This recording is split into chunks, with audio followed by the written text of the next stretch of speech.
पाद की जय।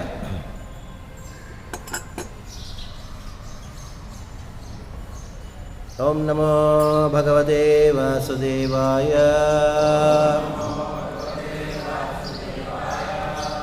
ओम नमो भगवते वासुदेवाय। ओम नमो भगवते वासुदेवाय। नारायणं नमस्कृत्य नरं चैव नरोत्तमं देवीं सरस्वतीं व्यासं ततो जयामुदीरयेत्।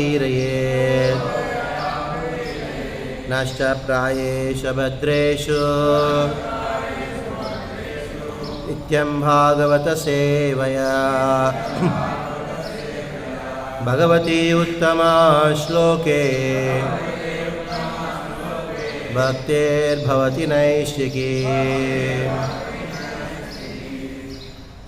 श्रीमद्भागवतम स्कंद 3 अध्याय 21 श्लोक संख्या 14।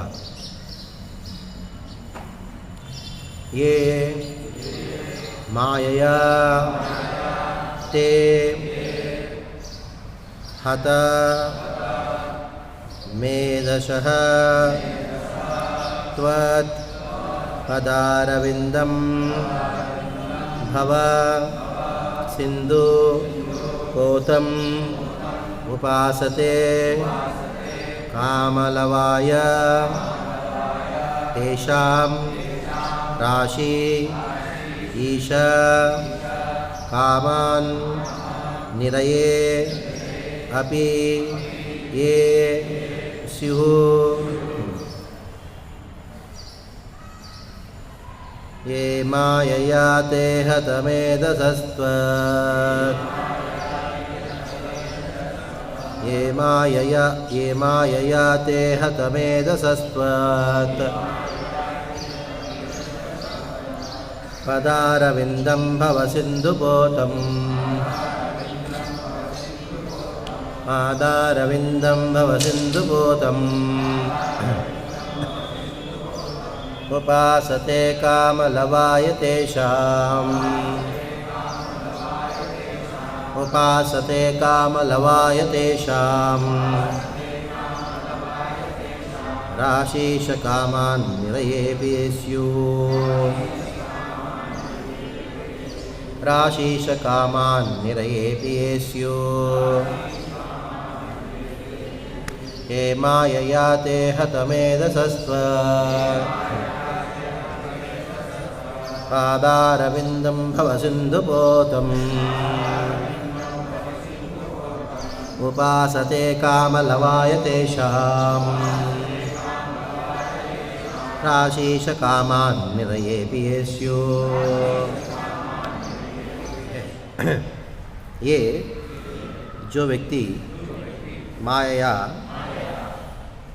चलने वाली शक्ति से ते तुम्हारा हता भ्रष्ट मेधसा जिसकी बुद्धि त्वत् तुम्हारा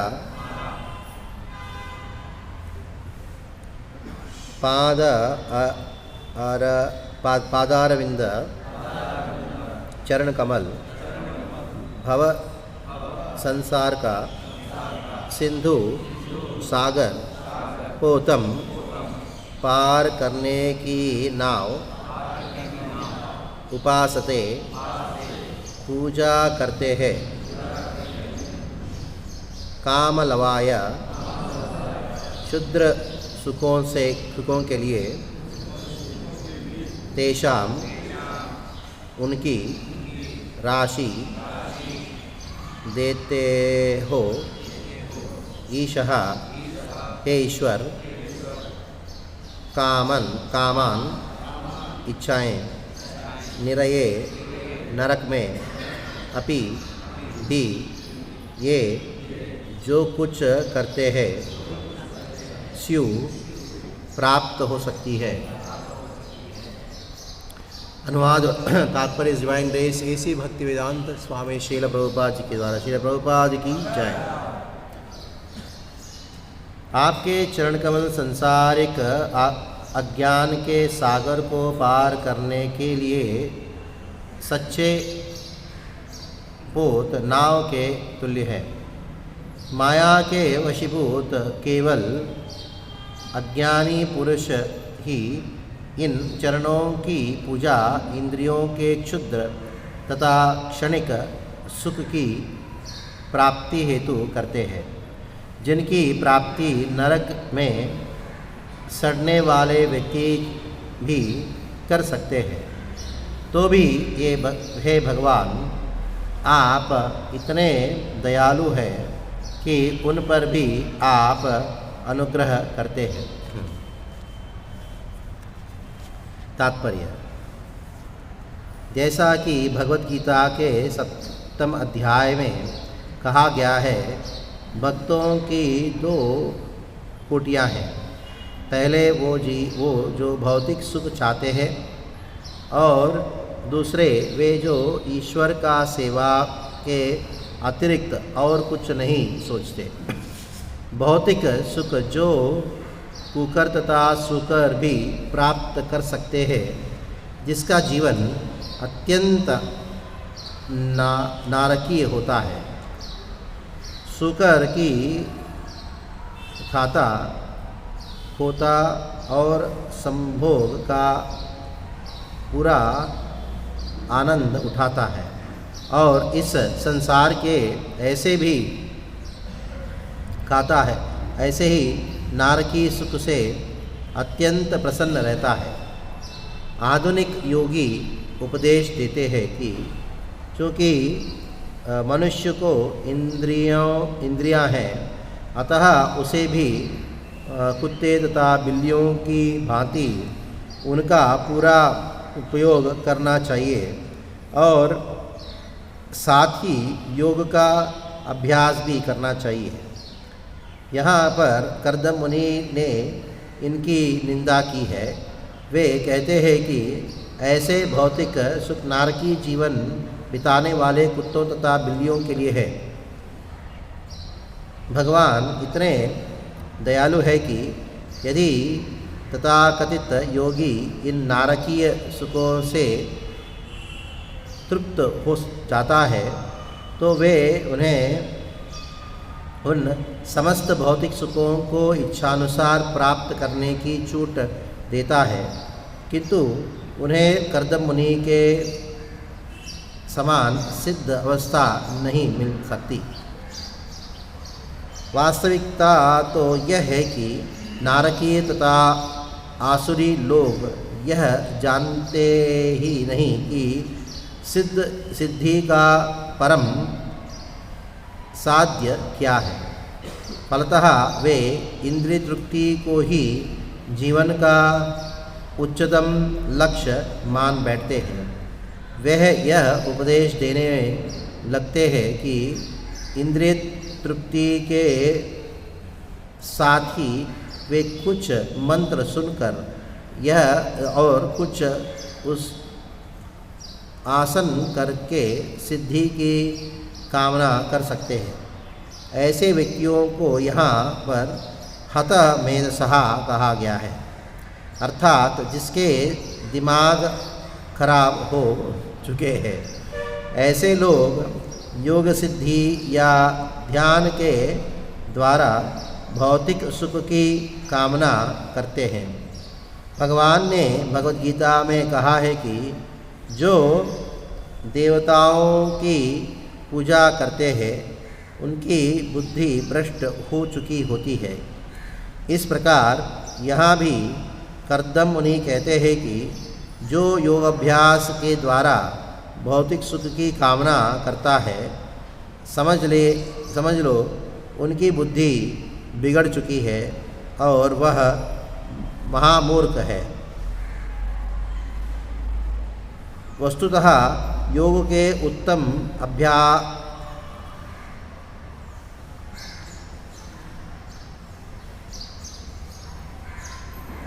योग के उत्तम अभ्यासकर्ता को श्री भगवान की पूजा करके अज्ञान के सागर को पार करने और भगवान के चरण कमलों के दर्शन प्राप्त करने के अतिरिक्त और कोई भी कामना नहीं करनी चाहिए। किंतु ईश्वर ऐसे दयालु है कि ऐसे बुद्धिभ्रष्ट लोगों को वे आज भी कुत्ता बिल्ली सूकर बनाकर संभोग तथा इंद्र तृप्ति द्वारा सुख उठाने का वर देते हैं। भगवद गीता में भगवान ने इस वरदान की पुष्टि की है। जब भी कोई मनुष्य मुझसे कुछ प्राप्त करना चाहता है तो मैं उसको मनवांछित वर देता हूँ। ओम ज्ञानतिमिरान्धस्य ज्ञानाञ्जनशलाकया चक्षुरुन्मीलितं येन तस्मै श्रीगुरवे नमः।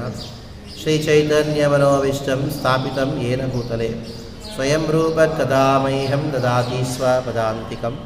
वन्देऽहं श्रीगुरो श्रीयुतपदकमलं श्रीगुरुन् वैष्णवांश्च श्रीरूपं साग्रजातं सहगणरघुनाथान्वितं तं सजीवं साद्वैतं सावधूतं परिजनसहितं कृष्णचैतन्यदेवं श्रीराधा कृष्णपादान् सहगणललिता शिवशाखान्वितांश्च। हे कृष्ण करुणा सिंधो दीनबंधो जगत्पते कांत राधा कांत नमोस्तुते। सप्तकांचन गौरंगी राधे वृंदावनेश्वरी वृषभानुसुते देवी प्रणमामि हरिप्रिये। वाञ्छाकल्पतरुभ्यश्च कृपा सिन्धुभ्येव च पतितानां पावनेभ्यो वैष्णवेभ्यो नमो नमः।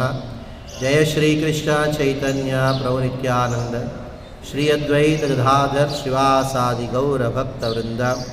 हरे कृष्णा कृष्णा कृष्णा हरे हरे, हरे राम राम राम हरे हरे। हरे कृष्णा कृष्णा कृष्णा हरे हरे, हरे राम राम राम हरे हरे। हरे कृष्णा कृष्णा कृष्णा हरे हरे, हरे राम राम राम हरे हरे। हरे कृष्णा। तो कर्दम मुनि का प्रार्थनाएं चल रही है भगवान से। इधर भगवान प्रकट हुए कर्दम मुनि के सामने, तो कैसे प्रकट हुए उसका वर्णन, उनका सौंदर्य का वर्णन प्राप्त होता है। शतं विरजम अर्भकम सीता पद्मोत्पला सर्जम स्निग्ध नीलालका व्रताः वक्त्राब्जम विरजो अंबरम। तो कर्दम मुनि ने भगवान का दर्शन किया। कैसे दर्शन किया, क्या स्वरूप था भगवान का उधर? वो चमक रहे थे, जैसे सूर्य के भांति चमक रहे थे। और उनके गले में एक बहुत सुंदर माला है, कमल पुष्प की माला है। कमल के समान उनका मुखारविंद है।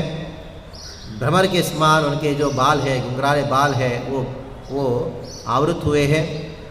और उनका जो वस्त्र है बिल्कुल सुशोभित हो रहा है। और उनका सुंदर एक मुकुट है और कुंडल है। और उनके हाथ में शंख चक्र गदा है, और साथ साथ में उनके हाथ में पद्म भी है। और उनके मुखारविंद में बहुत सुंदर हंसी है। और उनका जो प्रेम के वीक्षण, प्रेम के द्वारा दृष्ट्वा के अवस्थितम वक्षश्रियम कौस्तुभ तंतरम। कृष्ण लक्ष्मी जी के ऊपर उनका सुंदर दृष्टि है। जो लक्ष्मी जी उनके वक्षस्थल में निवास करती हैं, कौस्तुभ मणि को धारण किए हैं उनके गले में। उनके चरणों में गरुड़ स्थित है, यानी गरुड़ के ऊपर आवाहित होते हुए भगवान प्रकट हुए।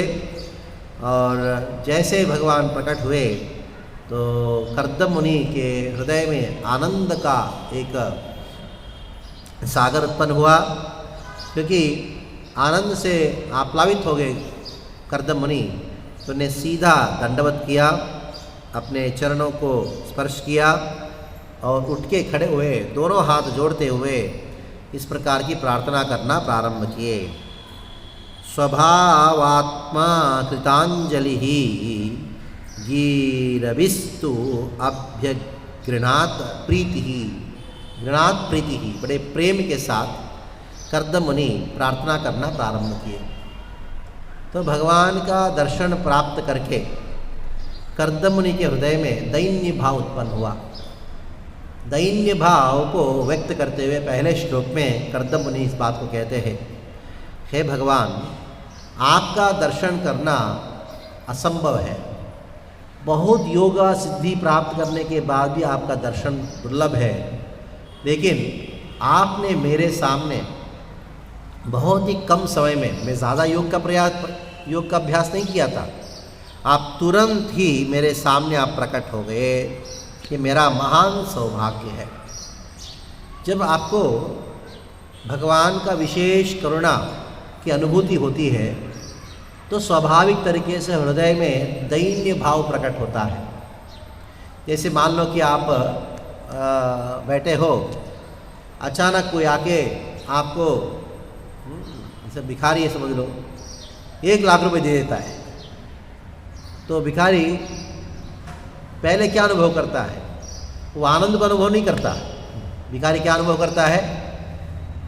आंखों में आंसू जाता है, मैं कौन हूँ, मैं तुच्छ हूँ और मेरे सामने मैं इसका योग्य नहीं हूँ, फिर भी आके किसी ने 1 लाख रुपए दे दिया, तो उसका आनंद तो बाद में आएगा, लेकिन पहले हृदय में क्या अनुभव करेगा व्यक्ति? दैन्य भाव का अनुभव करेगा। अयोग्य होने पर भी हमको कोई चीज़ प्राप्त होता है, उसको देख के अनुभव करना चाहिए, दैन्य भाव का अनुभव करना चाहिए। उस प्राप्त करके उसको सुख का अनुभव तो बात की बात है, नहीं, दैन्य भाव का अनुभव करना ये बहुत ज़रूरी होती है। ये स्वाभाविक तरीके से आती है, मैं तुच्छ हूँ फिर मुझे प्राप्त हो गया। उसी प्रकार कर्दम मुनि कहते हैं, जुष्टम बता या किल सत्वराशे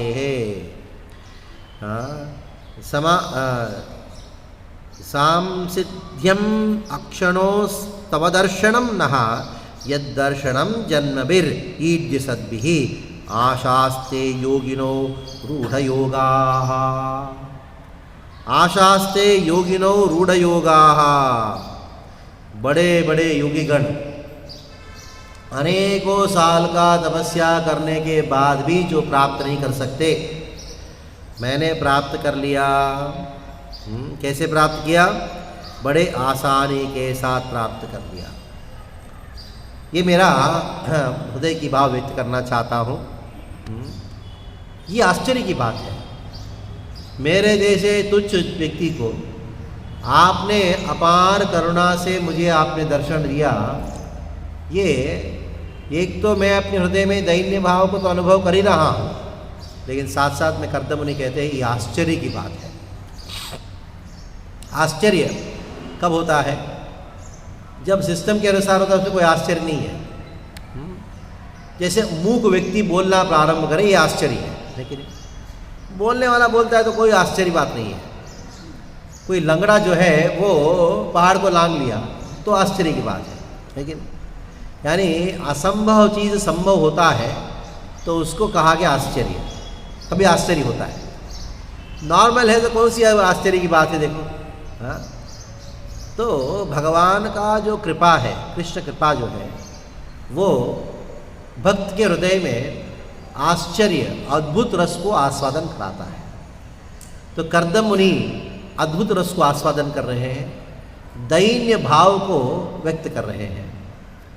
ये दैन्य भाव हृदय में जैसे प्रकट होता है, भगवान के अनेकों अनेकों गुणों में दया नामक गुण को अनुभव करके आश्चर्य यानी अद्भुत रस को आस्वादन करता है। अद्भुत बात है, लेकिन जैसे नरसिंहदेव प्रकट हुए, खम्भ से प्रकट हुए, अत्यद्भुतम रूपम उद्भवन न मृगम न मानुषम। तो उधर उनका रूप का अद्भुतता की बात नहीं हो रही है, अद्भुतता का बात ये हो रहा है। तो प्रहलाद महाराज ने कहा कि मेरे भगवान हर जगह, हिरण्यकशिपु ने कहा कि खम्भ में है क्या? वो है। तो प्रहलाद महाराज की बात को सत्य करके साबित करने के लिए नरसिम्हदेव ने अत्यंत कृपा करके तो वो प्रकट हुए। तो अद्भुतता नरसिम्हदेव का रूप में नहीं है, अद्भुतता जो है भगवान की अनुकंपा में है, दया में है। तो जैसे भगवान दया या अनुकंपा भक्त के ऊपर बरसाते हैं, भक्त के हृदय में अहंकार नहीं होता बल्कि और नम्र बन जाता है। इस संसार में हम कोई चीज़ वस्तु को हासिल करते हैं तुरंत हमको अहंकार होता है, मैंने प्राप्त किया, मैंने किया, लेकिन नहीं, मेरे पास इतना है, मैं ये पदवी को प्राप्त कर लिया, मैं ये हूँ, अहंकार होता है। लेकिन भक्ति में ऐसा नहीं है। भगवान की प्राप्ति होने के बाद जो दुर्लभ वस्तु है भगवान, कितना अहंकार होना चाहिए बताओ। मान लो किसी को कोई कुछ धन प्राप्त हुआ, उससे अहंकार आता है। सबसे दुर्लभ वस्तु, सबसे महंगी वस्तु भगवान, जिसको वो प्राप्त होता है, कितना अहंकार होना चाहिए? नहीं होता है। क्यों? भगवत प्राप्ति जैसे होता है हृदय में, भक्त जो है ये जानता है कि भगवान ने विशेष कृपा करके मेरे ऊपर उन्हें मुझे दर्शन दिया। इसकी वजह से अद्भुत रस को आस्वादन करते हुए अपनी दैन्य भाव को अपने शब्दों में व्यक्त कर रहे हैं। दीनता कैसे कैसे व्यक्त करते दीनता को? दैन्य भाव को जब व्यक्त किया जाता है उस समय अपने आप को बरसना, दैन्य भाव में एक प्रकार की प्रार्थना है, उसके अंतर्गत वो है स्वनिंदा, अपनी निंदा करना। कैसे निंदा किया जाता है? तो करदम मुनि ने कहा, अभी तक मेरा जीवन व्यर्थ था, मैंने पूरा जीवन जो है केवल फालतू अनेकों फालतू चीज़ों में लगाया। जैसे भक्तिनाथ ठाकुर कहते हैं कि हमार जीवन सदा पापे रतो नहीं को पुण्य रलेश, मैंने एकमात्र पुण्य कार्य भी नहीं किया है। वैसे अपने आप को बरसना करना, ये प्रार्थनाओं का एक भाग होता है। दैन्य आत्मनिवेदन, लालसामयी प्रार्थना करके और एक प्रार्थना है भगवान को प्राप्त करने की लालसा। ये प्रार्थनाओं के 3 विभाग हैं। भक्ति रसामृत सिंधु में ये प्राप्त होता है। हर प्रार्थना में ये 3 चीज़ें रहती है। कभी कभी कुछ प्रार्थना एक विशेष तत्व के ऊपर रहता है, दैन्य का भाव रहता है, या कार्पण्य भाव को व्यक्त किया जाता है, या लालसामयी प्रार्थना होती है। तो ये एक प्रकार की प्रार्थना है। ये दैन्य विज्ञप्ति कहा गया, विज्ञप्ति, दैन्य विज्ञप्ति, लालसामयी प्रार्थना, ये प्रार्थनाओं का विभाग है। इधर अपनी दैन्य भाव को व्यक्त करते करदम मुनि कहते हैं, अभी तक मैंने जो भी देखा है, जो भी किया है, सब बेकार। अभी आज मेरा जीवन सफल हुआ। जो भी मैंने आज तक देखा है, जो भी आज तक किया है, उसका कोई फायदा नहीं, कोई सब बेकार है। हे भगवान, सांसिध्यम अक्षणोस्तव दर्शनम नहा, अक्षणोस्तव दर्शनम नहा, आपका जो दर्शन हुआ इससे मैं यकीन मानता हूँ कि मेरा मेरा आँखों का संसिद्धि प्राप्त हुआ। यद्दर्शनम जन्मविर ईड्य सद्भिः, यद्दर्शनम, जिनका दर्शन करने मात्र से तो मेरा जीवन सफल हो गया। क्यों? कारण क्या है? बहुत सारे सुंदर लोगों को देखा है, अभी तक बहुत सारे दृश्यों को देखा है। नहीं, ये दृश्य आपने जो दिखाया ये साधारण सा नहीं है। आपका जो स्वरूप है वो कौन सा है? सत्वराशे। सत्वराशे, सत्वराशे का 2 अर्थ होता है। एक अर्थ है भगवान श्री कृष्ण का जो शरीर है, स्वरूप है, वो शुद्ध सत्व से बना हुआ है। दूसरा ये अर्थ है कि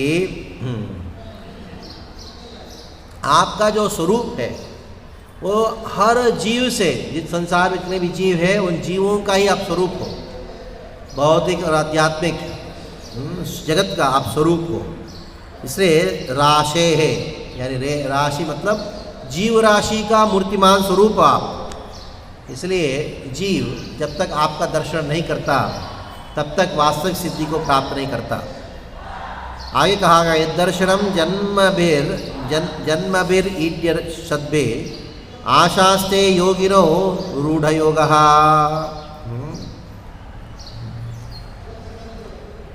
कर्दमुनि इस बात को कहते हैं, बड़े बड़े योगीगण जन्म जन्मांतर तक अनेकों अनेकों प्रकार के योग अभ्यास करने के बाद भी, अच्छी तरह से करने के बाद भी जो प्राप्त नहीं कर पाते, वो चीज़ मैंने प्राप्त कर दिया।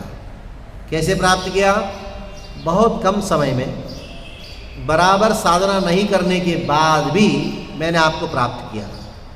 क्यों प्राप्त किया? कारण क्या है? वो कारण आपका कृपा के अलावा और कुछ नहीं है। दैन्य भाव में भगवान की कृपा की अनुभूति ज़्यादा होती है। जितना हमारे हृदय में अहंकार है, हम कृष्ण की कृपा से उतना दूर होंगे, कृष्ण की कृपा को अनुभव नहीं कर सकते। भले ही कितना भी बोलो कि हे भगवान मुझे कृपा चाहिए, अहंकार और भगवान की कृपा का अनुभूति, ये दोनों परस्पर विरोधात्मक बात है। इसके लिए कुंती देवी इस बात को कहती है, स्पष्ट रूप में कह देती है, जन्म ऐश्वर्य शुद्ध श्रीवीर येदमान मदपुमान नैवार्यत विदातु मयि त्वाम अकिंचन गोचरम। हे कृष्ण, आप अकिंचन गोचर हो। जिसके हृदय में दैन्य भाव है, अनन्य गतित्वम, आपके अलावा कोई और गति नहीं है, इस भाव को जब अकिंचनत्वम अनन्य गतित्वम, मेरे पास कुछ और है नहीं और आपके अलावा और कोई चारा नहीं है, ऐसे विचारधारा वालों को ही आप प्राप्त होते हो। जिसके पास जन्म, मैं ऊंचे कुल में जन्म लिया हूँ, ऐश्वर्य, मैं जानते हैं मैं इतना ऐश्वर्य वाली हूँ, श्रुता, मैं इतना विद्वान हूँ, श्रीवीर, मैं बहुत सुंदर हूँ, जब तक ये 4 प्रकार की अयोग्यताएं हैं या ये 4 प्रकार का दुर्भाग्य है, मान लो कोई दुर्भाग्य से कोई ऊंचे कुल में जन्म लिया है, कोई दुर्भाग्य से कोई अमीर है, तो बोलो कोई क्या भाई क्या है? दुर्भाग्य क्यों बोलते हो? दुर्भाग्य से कोई पढ़ा लिखा है, दुर्भाग्य से पढ़ा लिखा होना तो भाग्य से मिलता है ना, नहीं, दुर्भाग्य। क्योंकि ये चारों चीज़ें जो है व्यक्ति के अंदर अहंकार की उत्पत्ति कराता है। ये अहंकार पता नहीं कहाँ से आता है, हम सोच नहीं सकते। थोड़ा सा भी धन मिल गया तो सोचता है कि वो बस मैं कुछ भी कर सकता हूँ। एक घर में एक चूहा था, वो चूहा जो है वैसे तो भागता रहता है, एक स्थान में जब आता है वो इतना कूदता है, 6 फुट 7 फुट कूद रहा है चूहा। तो किसने पूछा ये चूहा इधर क्यों कूद रहा है, बाकी जगह तो ऐसे भागता है, इधर आते इतना कूदना प्रारंभ करता है। नहीं, ये जो है ना तिजोरी है, जब तिजोरी के ऊपर चलता है ना चूहा, वो पहला चूहा को क्या होता है, वो कूदना प्रारंभ करता है। तिजोरी के अंदर सोना जेवर पैसा रखा हुआ था। तो ये प्रकृति का स्वभाव है, जिसके पास थोड़ा सा भी धन आता है इतना कूदना प्रारंभ करता है, पूछो मत। ऐसा सोचता है कि मैं पूरा का पूरा संसार खरीद लूँगा, मैं ये बन गया वो बन गया। और जैसे वो पैसा निकल जाता है, जैसे आपने मरा हुआ चूहा को देखा होगा ना, कभी ऐसे पड़ा रहेगा। आपने कभी बलून को देखा है, बलून को फूंकते हुए, पूरा बलून का हवा भरो, इतना बड़ा बलून बनेगा और उसको छोड़ दो, कितना हंगामा करता है, फूफ फूफ करके पूरा घूमता है। बाद में कुछ समय के बाद देखो कहाँ है, ढूंढना पड़ता है कहाँ है, वो मरा हुआ चूहा जैसे पड़ा रहेगा। तो ऐसे ही संसार में थोड़ा विद्या प्राप्त हो गया, थोड़ा सा धन प्राप्त हो गया, कोई कुछ पदवी प्राप्त हो गया, इतना कूदता है पूछो मत, वो बलून जैसे वो करता है, बाद में देखो कहाँ है, वो मरा हुआ चूहा ऐसे पड़ा रहेगा। तो वो व्यक्ति जो जिसके हृदय में अहंकार है, वो कृष्ण की कृपा को अनुभूति नहीं कर सकता। जिसको कृष्ण की कृपा की अनुभूति किया है या करना है, दैन्य भाव को अनुभव करना। कुछ भी प्राप्त होता है अपने प्रयास से प्राप्त नहीं होता, कुछ भी प्राप्त होता है हमारी योग्यता की वजह से प्राप्त नहीं होता, हमको प्राप्त होता है कृपा से प्राप्त होता है। तो पहले श्लोक में कर्दम मुनि ने भगवान की कृपा को अनुभव करके हृदय में दैन्य भाव को अनुभव करते हुए अपनी वचनों में दैन्य वचन को उच्चारण कर रहे हैं। आशास्ते योगिनो रूढ़ भावः, मैंने बराबर भक्ति भी नहीं किया लेकिन फिर भी आप प्राप्त हो गए। अभी इस श्लोक में भगवान की कृपा को अनुभव करके लोगों के प्रति दया दिखा रहे हैं। जैसे कृष्ण का दया आपने प्राप्त किया, कृपा प्राप्त किया, वो जो कृपा वो दया जो है वो किस रूप में परिणित होना चाहिए? वो जीवों के प्रति दया के रूप में परिणित होना चाहिए। नामे रुचि जीवे दया वैष्णव सेवन। नाम में अगर रुचि है यानी कृष्ण में रुचि है, तुरंत वो कैसे रिफ्लेक्ट होना चाहिए? जीवों के ऊपर दया के रूप में रिफ्लेक्ट होना चाहिए। अगर जीवों के प्रति दया की भाव नहीं है तो इसका अर्थ है कृष्ण कृपा का अनुभव अभी तक हुआ नहीं। क्योंकि जिसको आपने प्राप्त किया वो जब तक दूसरों को देने का विचार नहीं रहता तो वो जो चीज़ है जो प्राप्त किया वास्तविकता आपने प्राप्त नहीं किया। इसलिए हर जीव जो आध्यात्मिक जीवन को अनुभव कर रहे हैं अभ्यास कर रहे हैं उनको जीवों के प्रति दया करना चाहिए। तो किसी ने कहा प्रभु जी हमको तो कोई अनुभव तो है ही नहीं, तो जीवों के ऊपर दया कैसे करें? तो नाम में रुचि तो है ही नहीं, भगवान कृपा का अनुभव नहीं किया, नाम में रुचि नहीं है, भगवान कृपा का अनुभव नहीं किया, तो दया कैसे करें? दया मत करो, क्या करो? वैष्णव सेवन करो, वैष्णव सेवन करो। कोई दया कर रहा है, कोई वैष्णव दया कर रहा है, उसको उसमें भाग लो, उसका सहयोग दो बस। तो दया तो करना है, अगर आप नहीं कर सकते तो जो वैष्णव कर रहा है उसको सहयोग दो, बस हो गया। तो वैष्णव सिद्धांत का ये 3 बातें हैं। पहला कौन सा है? जीवे दया, नामे रुचि, दूसरा दिव्य दया और तीसरा वैष्णव सेवन। इन तीनों के बीच में बहुत गहरा और परस्पर संबंध है। चलिए आज के श्लोक में थोड़ा प्रयास करेंगे, क्या है थोड़ा चर्चा करने के लिए। ये मायया ते हतमेदतस्त्वत् पदारविंदम भवसिंधुपोतम, पदारविंदम भवसिंधुपोतम। कर्दम मुनि अपने इस श्लोक में एक विचार करते हैं, हे भगवान आप बड़े बुद्धिमान हो, दयावान तो हो लेकिन साथ साथ में बहुत बुद्धिमान हो। ये व्यक्ति के विषय में जानते हो, खास करके मेरे बारे में तो जानते हो आप, मैं कितना दुष्ट हूं मालूम है।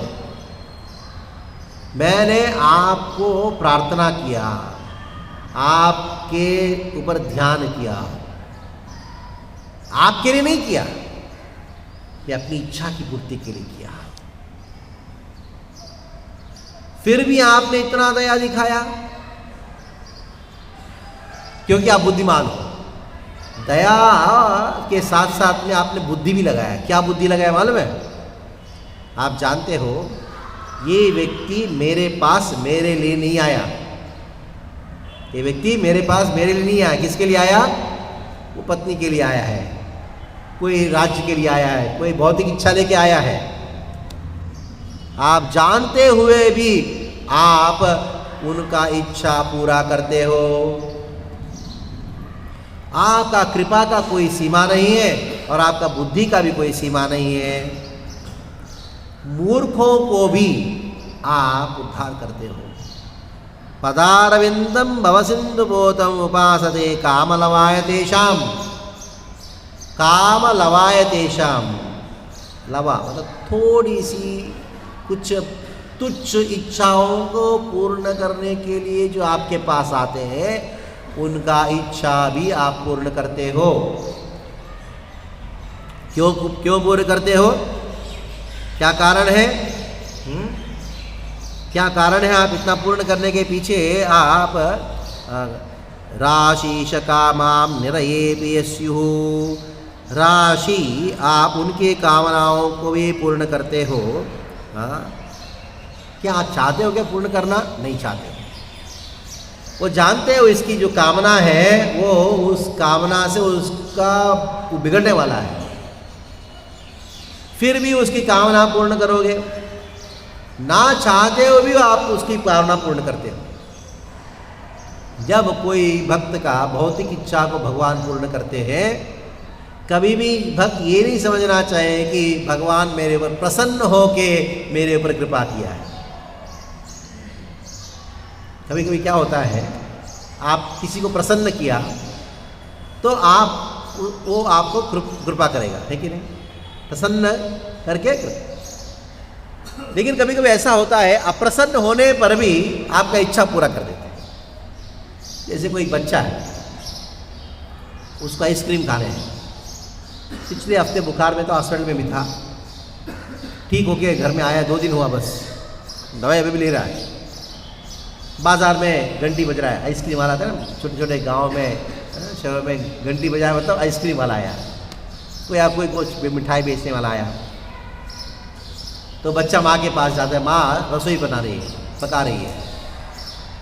तो वो बच्चा जाके बोलता है, मम्मी मम्मी साड़ी खींच रहा है, थोड़ा धोना। समझ गई मम्मी, क्या समझ गई, ये तो बच्चा जो है वो उसका आइसक्रीम चाहिए। तो 2 बार डांट के फटकारी पका देती, फिर आपस आके थोड़ा ना याचना कर रहा है माँ से। माँ ले 50 रुपये लेके ले जाओ। तो बच्चा सोचता है माँ ने मेरे ऊपर कृपा किया, हाँ किया, लेकिन प्रसन्न होकर कृपा नहीं किया, प्रसन्न होकर नहीं किया, झंझट दूर हो जाए करके कर दिया। इसलिए भगवान भक्तों के ऊपर 2 प्रकार की कृपा करते हैं, प्रसन्न होकर कृपा करते हैं, दूसरा क्या है, अप्रसन्न होकर कृपा करते हैं। तो इधर कर्दममुनि कहते हैं, मैं जानता हूं भगवान आप मेरे से प्रसन्न नहीं हो, फिर भी आपने मेरे ऊपर कृपा किया। कारण क्या मालूम है? आपकी दया, आपकी दया। आपने विचार किया, अगर कर्दम मुनि को अगर मैं कृपा नहीं करूंगा वो चले जाएगा, जो भजन कर रहा है ना वो भी नहीं करेगा। कैसे भी करके जीवों को अपने साथ में रखने के लिए, ये आशा के साथ कि आज नहीं तो कल ये अपनी आशा छोड़ देगा और मुझे प्रसन्न करने के भाव से शुद्ध भजन करेगा, ये आशा जो है जीव के अंदर हो ना हो लेकिन भगवान के अंदर है। ये है विशेषता। भौतिक इच्छा के साथ मैं आपके पास आया हूं, मुझे विवाह करने की इच्छा के साथ आया हूं, मैं मूर्ख हूं, लेकिन मूर्ख के ऊपर भी आपने दया किया। मैंने आपको प्रसन्न नहीं किया, भले मैंने कुछ भक्ति किया, कुछ भी किया, वो भी बराबर नहीं किया, चलो, लेकिन फिर भी मेरे हृदय में आपका सुख ही मेरा सुख है, आपका इच्छा ही मेरा इच्छा है, ये भाव नहीं था। क्या भाव था? मेरा सुख में ही आपका कृपा है। मेरा सुख में आपका कृपा है। अगर मेरी इच्छा पूरा नहीं करोगे तो आपके अंदर ना दया है या दया है, फिर भी आपने मेरे पर कृपा नहीं किया, तो इसका अर्थ क्या है? सामर्थ्य नहीं है। 2 चीज़ें हैं। लोग कहते हैं ना, भगवान अगर शक्तिशाली है, इस संसार में दुख क्यों है, मेरी इच्छा क्यों नहीं पूर्ण हो रहा है? अगर भगवान शक्तिशाली है तो मेरी इच्छा पूरा होना चाहिए, मैं मांगूंगा दे देना चाहिए। अगर शक्तिशाली है फिर भी भगवान ने मेरा इच्छा पूरा नहीं की, इसका अर्थ क्या? दयालु नहीं है। बहुत बड़ा आरोप डाल दिया भगवान के ऊपर। 2 आरोप है सभी जीवों का, भगवान के ऊपर 2 आरोप है। क्या आरोप है? वो शक्तिशाली है तो दयावान नहीं है, अगर दयावान है तो शक्तिशाली है। अगर वो शक्तिशाली भी है और दयावान भी है तो क्या होना चाहिए? मेरी सारी इच्छा पूरा होना चाहिए, दुख तो होना ही चाहिए। हे भगवान मुझे गाड़ी चाहिए, तुरंत दे देना चाहिए ना भगवान को। अगर सामर्थ्यवान है दे देना चाहिए, अगर सामर्थ्यवान नहीं है तो नहीं दे सकते। दयावान है तो दे देना चाहिए, दयावान नहीं है तो कैसे देंगे? क्या भगवान है? क्या काय का भगवान है? यानी भगवान की परिभाषा जो है, व्यक्ति बद्ध जीव कैसे करता है, मेरी इच्छा को जो पूर्ण करता है वो मेरे भगवान है। तो कर्दममुनि इस बात को कहते हैं, हे भगवान, आप इच्छा नहीं होने पर भी आपने मेरे ऊपर कृपा किया। क्या भाव से? एक कर्दम मुनि जो है या कोई भी उस प्रकार की इच्छा लेके मेरे पास आता है, वो अज्ञान में है, वो जानता नहीं है। लेकिन जो भी कर रहा है मेरे पास कम से कम आया तो सही। अगर मैं उसकी इच्छा पूरा नहीं करूंगा तो कहीं और चले जाएगा। लेकिन मैं अपनी उनका इच्छा पूरा करूंगा तो कम से कम भक्ति करता रहेगा। करते करते एक ना एक दिन जो है वो अपने मन की भौतिक इच्छा जो है उसको त्याग कर देगा। लेकिन हे भगवान, मैं जानता हूं आप मेरे सामने प्रकट हुए हो किसके लिए? मेरे मन में जो इच्छा है पत्नी प्राप्त करने की इच्छा, वो पूर्ण करने के लिए। भले ही मेरे मन में इच्छा है मैं पत्नी प्राप्त करने की, आपके मन में वो इच्छा नहीं है। आपके मन में एक ही है, मैं अनन्य भक्त कब बनूं। तो भगवान जब कृपा करते हैं, वो वास्तविक कृपा क्या है? जब कृष्ण सोचते हैं कि उसके मन में इच्छा है, ये भक्त शुद्ध भक्त बन जाएगा, ये कृष्ण के मन में जो विचार है ये वास्तविक कृपा है भक्त के ऊपर। आशा, जैसे माता पिता की, गुरुजनों की आशा होती है ना, मेरा बच्चा अच्छा हो जाए। भगवान में भी आशा होती है कि हम भी शुद्ध भक्त बन जाए। ये भगवान कृष्ण के मन में हम शुद्ध भक्त बने, ये कृष्ण के अंदर जो इच्छा है ना, ये वास्तविक कृपा है।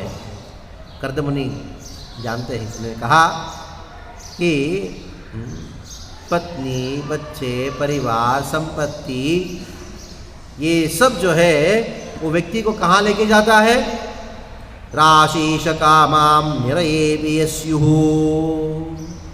कर्दमुनि कहते हैं ये सब जो है उसको निरयेपि यस्युः, निरया मतलब नरक लेके जाता है। तभी बहुत महत्वपूर्ण प्रश्न उठाया गया, क्या भगवान के द्वारा जो भक्त की इच्छा की पूर्ति होती है तो उसकी वजह से नरक जाता है क्या? तो भगवान ने भक्त की इच्छा पूरा करके क्या उसको नरक भेजते हैं क्या?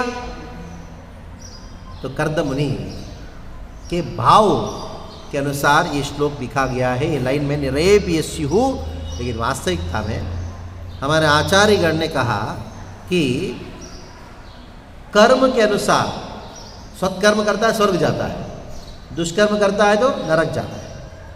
लेकिन भक्ति के बल पे जब इच्छाओं की पूर्ति होती है उस समय वो नरक नहीं जाता, ना स्वर्ग जाता है। नरक और स्वर्ग किसके लिए? कर्म में बंधन में जो है उन लोगों के लिए है। स्वर्ग और नरक जो है भक्तों के लिए लागू नहीं होता। लेकिन फिर निरयेपि यस्युः ये शब्द क्यों इस्तेमाल किए? वो व्यक्ति भक्त जो है वो वापस जन्म लेगा मनुष्य जीवन में ही। जब अपराध करता है तो मनुष्य जन्म में नारक की अवस्था को प्राप्त करता है।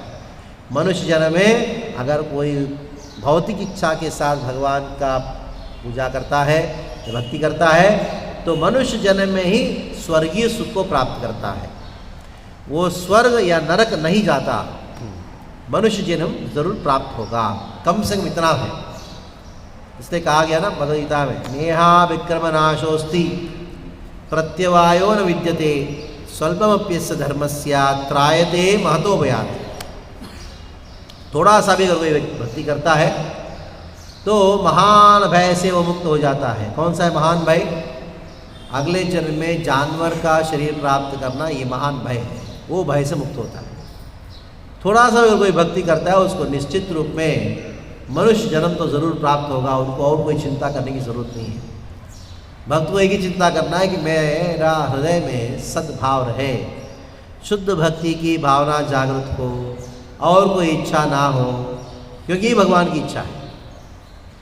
ये बातों को कर्दमुनि कहते हैं, मैं जानता हूँ भगवान आप मेरे सामने प्रकट हुए हो, आपकी मन की बात ये है कि मैं शुद्ध भक्त बनूं, लेकिन फिर भी आप प्रकट हुए हो जल्दी से जल्दी और मेरे हृदय में इच्छा जो है पत्नी प्राप्त करने की इच्छा को पूर्ण करने के लिए आप प्रकट हुए हो। ये आपकी वास्तविक इच्छा नहीं है। आप अप्रसन्न होकर कृपा कर रहे हो, प्रसन्न होंगे तो वास्तविक कृपा करोगे। ये बात को कर्दम मुनि इन श्लोकों में प्रस्तुत कर रहे हैं। हरे कृष्णा। क्वेश्चन कंकराशिव भागवतम की जय, श्री प्रभुपाद की जय।